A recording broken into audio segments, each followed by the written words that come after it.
So hello everyone, my name is Hashi Adan.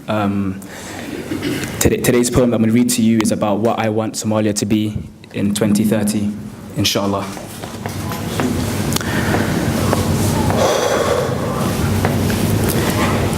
It's 2017 and Hoya still hides the horror scenes engraved in her gaze. As she holds back tears that make her eyes look like jewels, she hides her darkest memories from me. She doesn't know that I recall the time Dad picked up the phone call from home. She broke down from the news that was broken to her, sticks and stones. She doesn't know that I feel the hum of shame when she asked me to translate, spending borrowed time in a country we know nothing of, ignorant to the country we're in and the country we're from, a true definition of grey. We were once a dreamless nation. Hostage to nightmares of being back at the war zone, being home, nightmares from dawn to dusk, nightfall to sunrise, nightmares from country to country and camp to camp, all with no subtitles to translate what horrors they've seen, only to taste what little empathy they can get from the Ajnabi. We became Ajnabi. That was Somalia in my gaze. 2030. I want Somalia to be home. Somalia is like a dream, a smell I've never smelt, an ambience I've never felt, a scene I've never seen, and a dream I want to dream. I have a dream. It's a realm of proverbs and poetry to teach life and history. Mama and Gabe. Presently, we're a culture of silent pride. Despite being the Horn of Africa, we're loud and not heard. Known for banana and rice, but they know not to savor the sweet. A culture of hard truths and soft lies. But we're just as blind.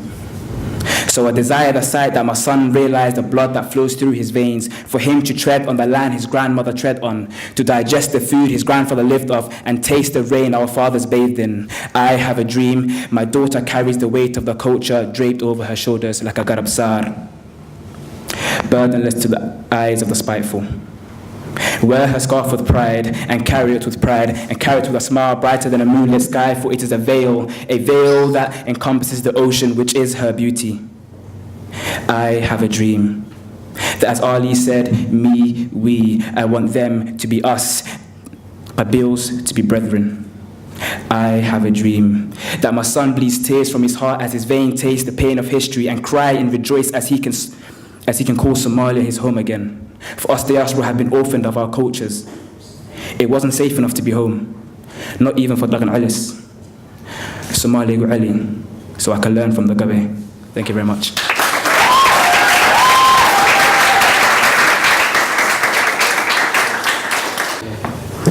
This next poem I'm going to read is called Half a Smile, Half a Cry.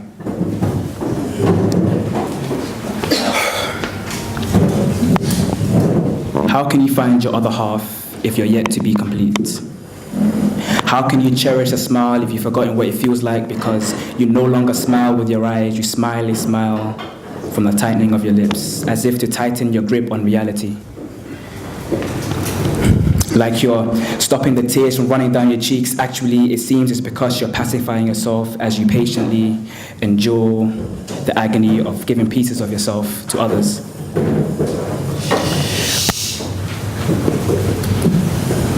Only to be left empty-handed. Actually, it seems it's because you're pacifying yourself as you patiently endure the agony of giving pieces of yourself to people, only to be left empty-handed as you wait for loved ones, friends, and significant others to replace missing puzzle pieces. You wait, predominantly in silence, for you fear being branded a beggar for love. Thank you very much. This next poem is called Sticks and Words. It's about how when you come to the country and you don't know the language, how you've been belittled and how we have suffered.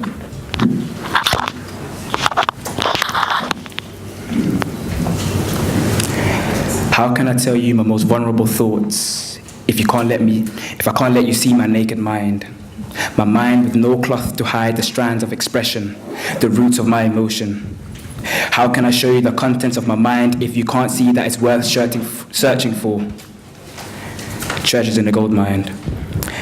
How can I share my failures if you fail to share your compassion and always fashion your words to belittle mine? You've belittled my mind. So belittle my mind, for blowing out my light won't make yours shine. Thank you.